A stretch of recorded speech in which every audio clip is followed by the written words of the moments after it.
welcome back to Gritty Potato. I'm Cheryl, and today I'll be sharing with you how I go about doing a declutter of my home, especially in my own room.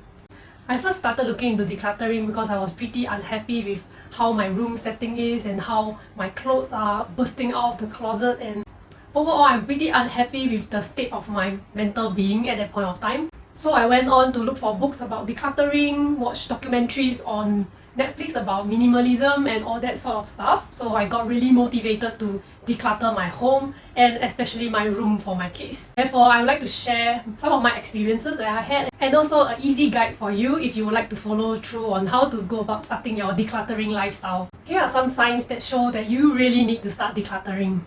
Firstly, maybe a feeling that is nagging you to maybe look into your closet, look into your cabinets, or even start arrange your table. The feeling that you cannot even rest well in your room is one of the signs that you should start doing something about it.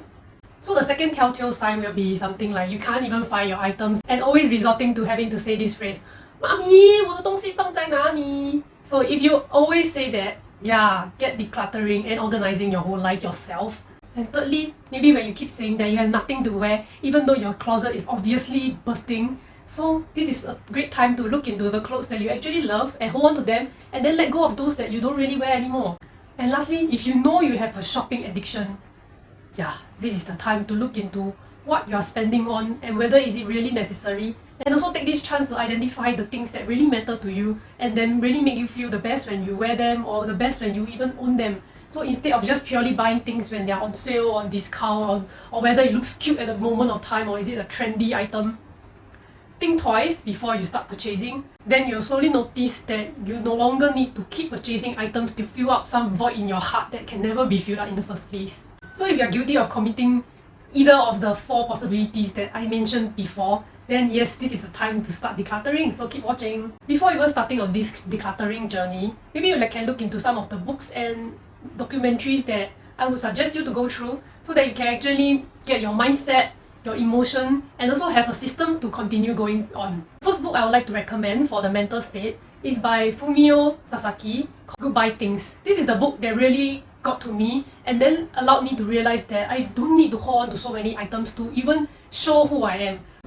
I'm using the unnecessary materialistic items to define who I am, to show the world what am I just from my makeup, from my clothes. Now that I think about it, it doesn't really make sense. So I would really recommend this book to start your journey with the correct mindset so that you can continue on this journey for a very long time.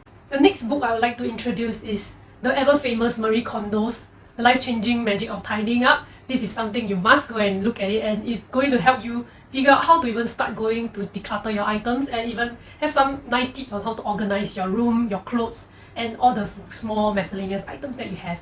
And also the next book that I would like to recommend is called The Real Life Organizing by Cassandra Arson. She talks about building a system specifically for yourself that is suited for your type of character. So she had these 4 types of bugs that she mentioned to represent what kind of character you are, and it was a very interesting quiz that I took and found out that I'm actually a cricket.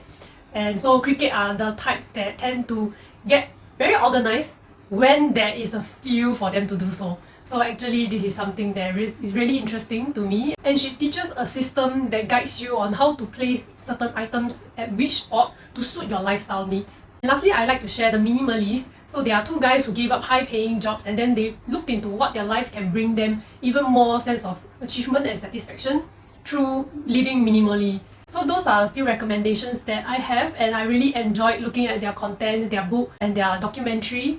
So check them out if you'd like to learn more about them.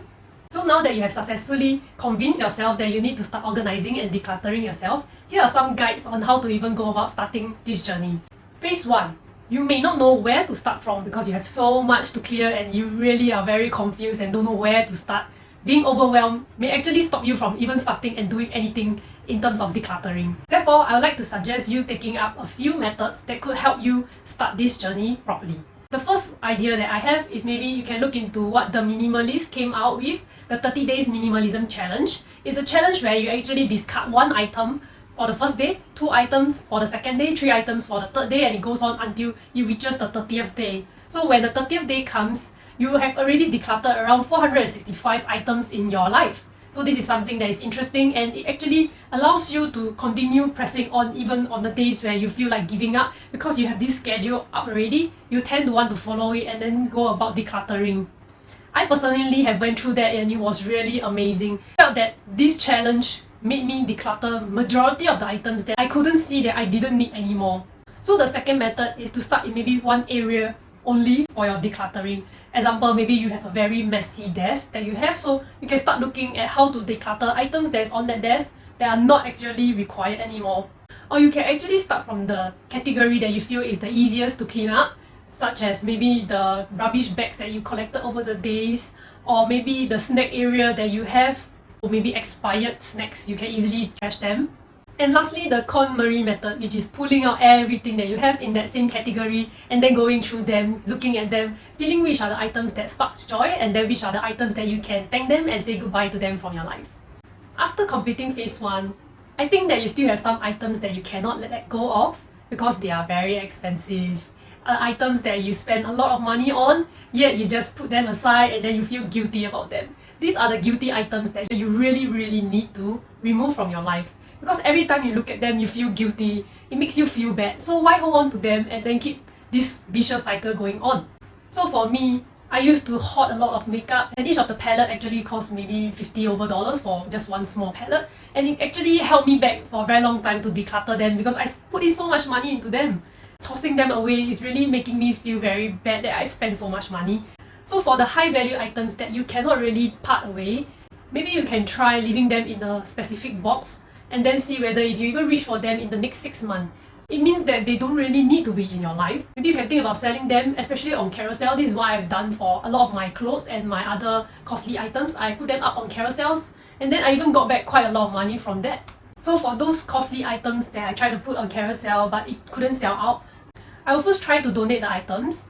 If I'm unable to donate them, so maybe I will go ahead to recycle the items or to upcycle them, make them into another item that I can use. And lastly, I will discard them if I have no choice available anymore. For me, after going through all this decluttering and discarding, I really realized that I'm purchasing a lot of items that are not necessarily required in my life, and they only create a short-term pleasure for myself. And I realized the amount of money that I've put to waste spending on all those items that I do not actually need. I finally see that I don't have to keep purchasing items to make myself happy anymore, because that is totally the wrong equation. Buying things does not make me happy.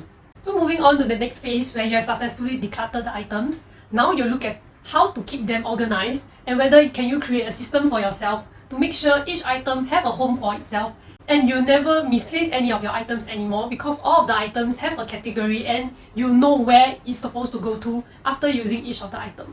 Lastly, you need to have a maintenance of this clear space that you have created for yourself. What I do is I will do a declutter on a weekly basis or on a monthly basis as and when I feel that some of the items that I've kept are not being utilized enough in my life. This consistent cycle of checking what I own has helped me curb my crazy spending habits drastically.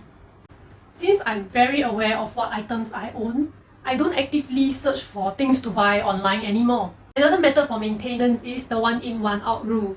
This rule is very easy to follow and useful since you can only start using a replacement basis to purchase items. And lastly, for maintenance, do not be scared of rearranging and reorganizing your items. Since this organizing journey is never ending, it's definitely okay to keep moving things about as long as it suits your own need at that point of time. It's okay to take time searching for what suits you the most and feels the most natural to you. That's all I'd like to share today, and I hope it helps you out in organizing your space. Do remember to take some before and after photos so that you can be very proud of yourself on what you have achieved so far and continue being motivated to keep this organized space. That's all for today, and happy organizing! Bye!